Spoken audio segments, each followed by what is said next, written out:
Hello, this is going to be another review. This is going to be a review on Pet Sematary, the very first horror book I read by Stephen King. Pet Sematary is one of the sort of more grim and more morbid stories that Stephen King's written. There's a lot of death involved, and one of the main themes in this is loss and grieving. Basically, Pet Sematary is about a family that moves into a house at Ludlow, Maine to settle down. And the neighbour across the road, Judd Crandall, gives them a tour of the surroundings, and one of those surroundings includes this track that goes down to a little cemetery built up by grieving children who had lost their pets on the road, mostly cats and dogs. On Lewis's first day of his job as a surgeon, he's a hospital surgeon, a patient dies because he is hit by a truck and he's brought into theatre, only to have. And the main character, Lewis, only has him die in his arms after he says to him, the soil of a man's heart is stonier.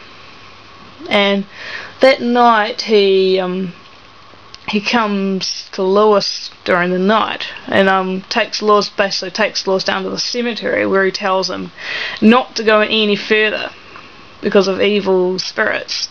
And at first, Lewis next morning shrugs it off, thinks it's a dream, until he discovers his feet are covered with dirt and stones from the ground. Basically, when the family goes away for Thanksgiving, or the wife and the two children, the daughter's cat, Winston Churchill, aka Church, is killed by an Orinco truck on the road.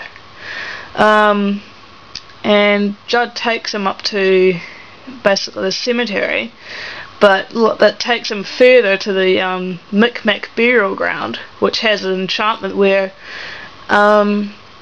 if something gets buried there, it'll return back, but basically it will come back as evil. Lewis buries Church there because he doesn't want Ellie, his daughter, to be distraught about his death. Only to have Church come back, and he's got basically what's described in the book as a smell of the smell of the dead, which stinks, and an evil demeanour, like he's becoming more savage, bringing brutal dead rats into the house and things. Gross. And the family reaches a more tragedy when the son, Gage Creed, is also killed by a truck on the road. Lewis, despite warnings from Judd and Victor Pascal, the patient, buries Gage there, only for Gage to return back as an abomination. And this kid, he's only 2 years old, I think, a year or two, steals a scalpel from Lewis's surgery bag, kills Judd, kills the mother, and and basically is threatening to kill Lewis. And Lewis has to finally kill Church and Gage with a shot of morphine, a lethal shot of morphine. And Lewis basically at the end has gone completely insane, pours a lot of fluid all over the house, lights it on fire before burying his wife Rachel in the burial ground. And basically at the end, everything is basically at the end is everybody's dead. So yeah, I thought it was good. I wasn't sure if I was going to get into it at first, but I thought I got really into it when it picked up.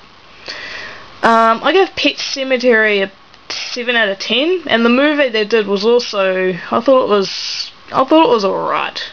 I didn't think it was brilliant, but it was still kind of more realistic, if you will, than most horrors nowadays, if you know what I mean. And yeah, that's basically my Pet Sematary review.